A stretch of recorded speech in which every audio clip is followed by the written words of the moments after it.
بسم الله الرحمن الرحیم. سلامونه دوستانو. زما د نن لیکچر موضوع چې دا بیا هم میډیل 4 دریم لیسنز کویرینګ وذ اوټر جوینز ده. د دغه لیسن اوبجیکټیوز چې کوم دي هغه لومړی په دې د اوټر جوین په کړنې او مقصد باندې پوهیدل دي. دوهم چې د اوټر جوین په کارولو سره موږ څنګه کولی شو چې کویریز ولیکو. دریم چې د اوټر جوین کې په ویر کلاس کې موږ څنګه کولی شو چې نل وکاروو او یوازې هغه ډیټا راواخلو یا ریکارډ راواخلو چې هغه میچینګ نه را سره کوي. دوستانو په تیر لیکچر کې تاسو ولیدل چې د انر جوین په مرسته موږ یوازې هغه ریکارډونه رااخیستل چې هغه د دواړو ټیبلونو په منځ کې مشترک وو، یعنی ګډ وو، یعنی میچینګ ډیټا چې وه هغه موږ د انر جوین په مرسته رااخیستله. او دا مهم ولوستل چې فرام کلاس څخه وروسته چې کوم ټیبلونه موږ لیکو یا د جوین څخه وروسته چې کوم ټیبل نوم لیکو هغه مهم نه ده. که تاسو یې مخکې وروسته ولیکئ هیڅ فرق هغه نه لري او هیڅ په ډیټا باندې تاثیر نه کوي. خو اوټر جوین بیا داسې نه ده. اوټر جوین چې دا د لومړي ټیبل څخه ټوله ډیټا رااخلي او د دوهم ټیبل څخه یوازې میچینګ ډیټا رااخلي. په اوټر جوین کې موږ چې دا تقریبا دغه درې کیورډز چې دا لیفت، رایټ او فول چې دا زیات کاروو. دغه درې کیورډ چې دي ډیر مهم دي، یعنی دغه پریکړه کوي چې کوم ټیبل څخه ډیټا ټوله ډیټا راواخلي او د کوم ټیبل څخه یوازې میچینګ ډیټا راواخیستل شي. یعنی که دلته موږ لیفت ته وګورو د دې مطلب دغه چې لیفت اوټر جوین که موږ ولیکو چې د لیفت ټیبل څخه ټوله ډیټا راواخله او د رایټ ټیبل څخه یوازې میچینګ ډیټا راواخله. او همدا ډول که چیرته موږ ولیکو چې رایټ اوټر جوین، یعنی د دې مطلب ده چې د رایټ ټیبل څخه ټوله ډیټا راواخله او د لیفت ټیبل څخه یوازې میچینګ ډیټا راواخله. او همدا ډول فل که ولیکو یعنی موږ د دواړو ټیبلونو څخه ټوله ډیټا رااخلو. دوستانو د اوټر جوین پوهیدو دپاره موږ بیا هم ځو اس کیو ایل سرور ته. زه دلته د نیو کویری په نوم چې کوم ستاسو ته دلته بټن ښکاري یا شارټکټ ښکاري دغه باندې زه کلیک وکړم نو زما ته به د کویری وینډوز مخې ته راشي. د دې یو طریقه دغه ده او دوهمه طریقه که تاسو شارټکټ کنټرول ان وکاروئ هغې سره هم تاسو کولی شئ چې د کویریز وینډو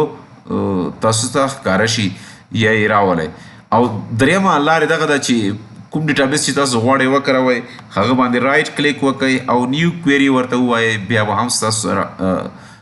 نوې د کویری لیکلو دپاره نوې وینډو راشي. خو تر ټولو څخه مهم دغه ده چې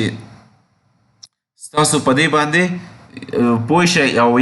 یو طریقه یې باید تاسو حتما زده کړئ او په ذهن کې وساتئ. دوستانو دغه کویری د سنټکس له مخې چې دا لومړی چې دا بیا هم سلیکټ هغه چې دا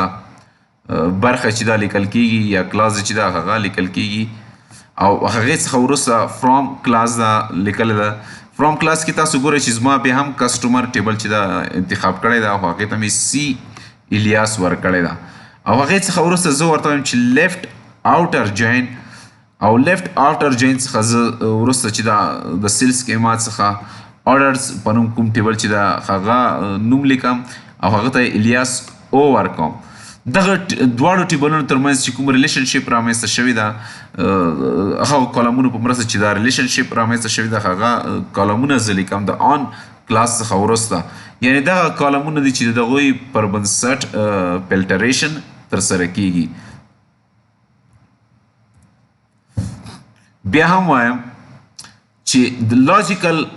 آرډر له مخې بیا لومړی چې دغه فرام کلاس چې دا رن کیږي کله چې دغه رن شوه بیا یو د کسټمر ټیبل چې د هغې یو ورچوال ټیبل رامنځته کوي او هغې څخه وروسته دا لیفت اوټر جوین چې دغه ترسره کیږي یا دغه اکزیکیوټ کیږي او دغه چې د کسټمر ورچوال ټیبل سره جوین کیږي جوین آرډر ټیبل چې دا جوین کوي او کارټیشن پروډکټ رامنځته کوي او دغه کارټیشن پروډکټس چې دا بیا څه شي کوي د آن په مرسته ډیټا فلټر کوي یعنی که دلته تاسو وګورئ دغه ټیبل څخه ټوله ډیټا د کسټمر ټیبل څخه ټوله ډیټا راخلي او د آرډر ټیبل څخه یوازې میچینګ ډیټا راخلي او هغه ډیټا چې په کسټمر کې موجود وي او آرډرز کې بیا موجود نه وي هغوی وړاندې بیا نه لیکي او کله چې دغه فلټریشن تر سره شي نو بیا د سلیکټ کلاس په مرسته موږ د کسټمر ټیبل څخه کسټ آی ډي په نوم دغه کالم راخلو او هم کمپنی نوم په نوم چې کوم کالم هلته ده هغه هم راخلو او د آرډر ټیبل څخه آرډر آی ډي او آرډر ډیټ په نوم کالمونو ډیټا راخلو که چیرې زه دغه ایگزیکیوټ کوم ستاسو به وګورئ دوستانو چې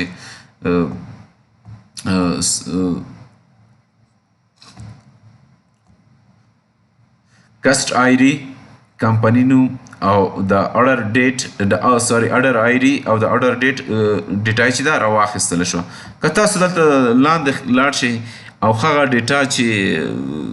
میچ شوي نه وي یعنی په یو ټیبل کې موجود وي یعنی دغه ریکارډ چې دا دغه 22 کسټ آی ډي چې دا کسټمر ډي ټي ډي ام ان چې کمپنی نوم دا د هغې ریکارډ یعنی چې دا هغه په آرډر ټیبل کې نشته نو د هغې پر وړاندې نن لیکلی ده تاسو ګورئ چې نن لیکل شوی ده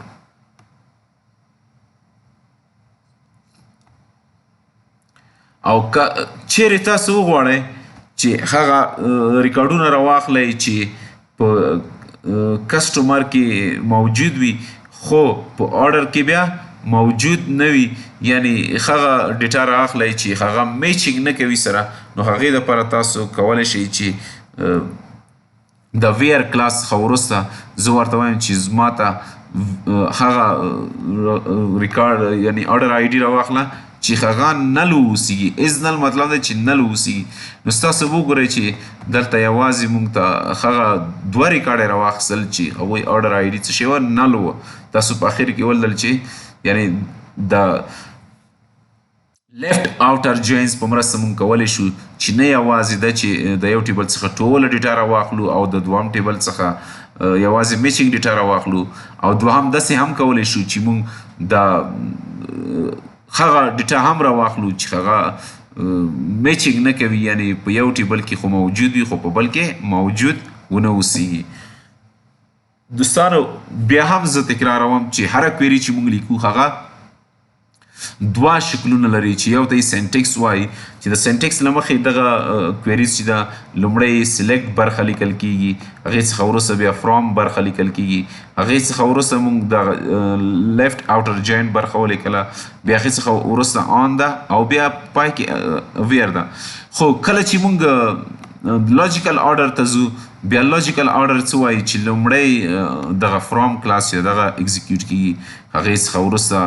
جوین کلاس چې ده ایگزیکیوټ کیږي او هغې څخه وروسته آن برخه چې ده هغه ایگزیکیوټ کیږي او دغه چې کله ایگزیکیوټ شو هغې څخه وروسته چې ده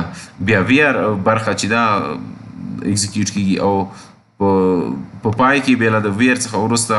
یا دغه ویر څخه وروسته نورې برخې نشته نو بیا سلیکټ کلاس ایگزیکیوټ کیږي یعنی دغه چې دا لومړی څه شی کوي یو ورچوال ټیبل رامنځته کوي او د آن په مرسته دغه ورچوال ټیبل چې دا فلټر کیږي یعنی د کسټمر ټیبل څخه چې دا ټوله ډیټا رااخلي او د آرډر ټیبل څخه یوازې میچینګ ډیټا رااخلي هغې څخه وروسته کله چې دغه راواخیسته موږ ورته وایو چې اوس هغه ډیټا ماته یعنی راکړه چې هغې په آرډر ټیبل کې چې آرډر آی ډي چې دا نل واوسیږي نو موږ ته یې دغه